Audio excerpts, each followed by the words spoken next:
for the journey: 4 mountain pieces, 20 wagons for provisions, and a wagon used as ambulance for the wounded. These provisions not only slowed their pace, but made them an easy target for the enemy, whose guerrilla warfare tactics frequently caught them off guard. General Bugeaud, a future replacement of Trezel, would tell the French soldiers a year later at Tafna, quote, "Rather than surprise the Arabs with rapid offensive marches, you stay on the defensive, to begin marching slowly so that your enemies follow you and attack at their convenience. To begin with, no more heavy artillery, no more heavy wagons, and no more enormous forage trains." Trezel also failed to adapt to French Napoleonic tactics. Although French Napoleonic tactics had evolved after 1815, veterans of the Napoleonic Wars such as Trezel were still employing many of the same tactics in 1835. The enemy in Algeria presented a different style of warfare, unlike the tactics of other European countries where the French were accustomed to. Abdelkader's men used guerrilla tactics. They relied on quick raids, ambushes, and their cavalry. These tactics were able to demoralize the French army. The Emir's guerrilla methods were able to break apart French battle formations. They made the uses of artillery obsolete, and more importantly, exhausted the French army before ever letting them come into shooting distance. All these became evident in Trezel's first engagement, which took place in the woods of Mulius Mel. Abdelkader chose the woods because the restrictive area would disrupt the French battle formations. The chief infantry tactics of the French relied on a division of 8 battalions in a single line. Each battalion deployed in a 3-deep line, attempting to keep alignment with its neighbors on either side. In the woods of Mulius Mel, it was practically impossible for a battalion to keep alignment, not to mention even keep a line.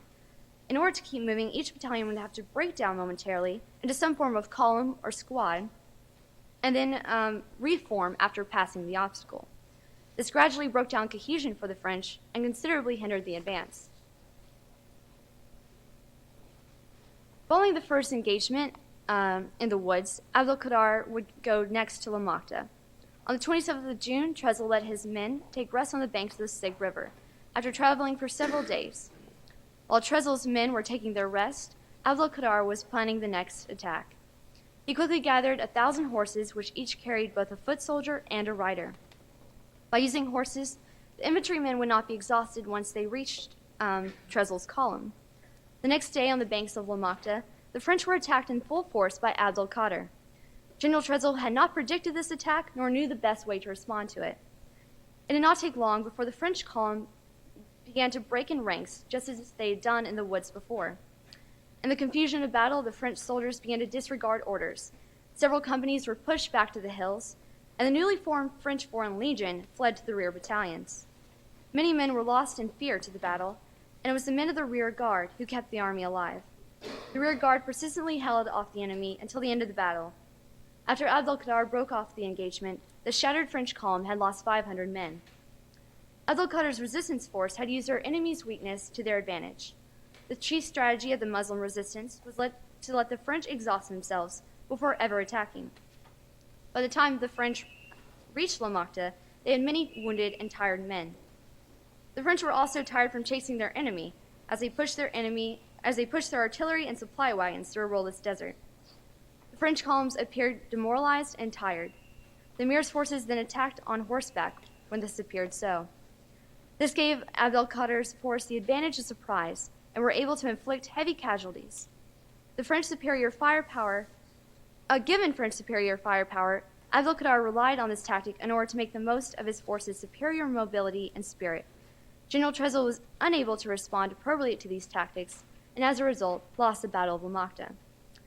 Although the Emir's forces were less trained in battle compared to the French, they possessed something the French did not. Unlike other native forces the French had faced before in Algeria, Abdelkader was able to rally the Muslim and Berber tribes throughout the country. The majority of Algerian Muslims wanted independence from the French and thus fought for that common goal under Abdelkader. The French soldiers, on the other hand, had no common objective. The French fought simply because as a soldier it was their duty to fight and they were deployed to Algeria. Another tactic which made the Arabs successful was intimidation. In many cases, the loud war calls used by the guerrillas drowned out the voices of French officers, preventing the officers from executing command and control over their units. Several companies and battalions, in fear of Abdelkader's men, fled the battle scene. In other cases, regiments became intermixed, leading to mass confusion. Although Abdul-Qadir was regarded as a man of mercy himself, his soldiers were not. It was recorded by some officers that the wounded asked their commanders or soldiers to kill them, so that they would be spared from the unmerciful Arabs. The Muslim and Berber forces only built upon their tactic of intimidation by displaying proudly their war trophies from Al-Makta: 1 cannon, several wagons of stolen provisions, and 500 French heads. In France, the public was shocked to learn about the body count from Al-Makta. They were also disturbed that a European army was defeated by such an untrained force. The French were unable to defeat Abdul-Qadir's resistance because they had failed to adapt. They had failed to acclimatize to the land and climate. They had walked long distances on foot rather than on horseback like the Arabs. They wore their thick uniforms and carried heavy provisions down the desert roads. The French were also unsuccessful in modifying their Napoleonic tactics against the resistance. As a result of the French disaster at Al-Makta, Trezel was removed from his position and replaced. Although the new administration under General Thomas Bugeaud would be more successful, the French would never be able to quell the resistance among the people. Although the paper I've written for the panel addresses French tactics at Al-Makta, there's a deeper significance to the battle that must be addressed. Al-Makta itself is quite insignificant when compared to a lot of the other battles that happened in Algeria. However, an important thing about this battle is which caused it. The treaty between Trezel and Abdul-Qadir, or the treaty which had been broken, the treaty made in 1834 between Abdul-Qadir and his officials, was basically a realization of who was in power, of who had control of the population in Algeria.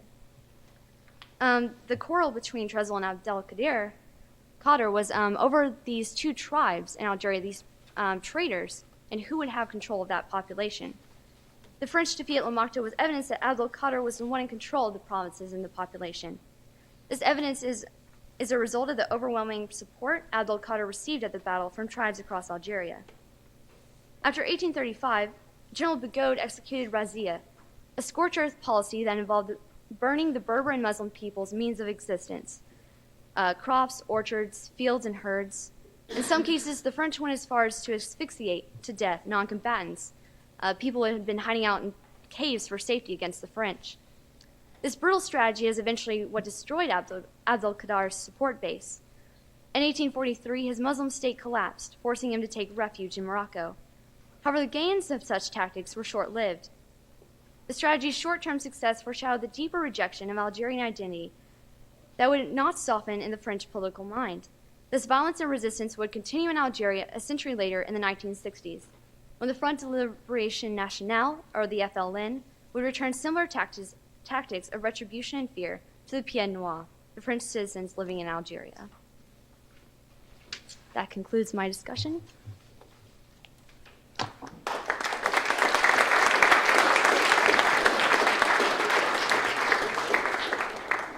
Now Professor Lesor will give his commentary.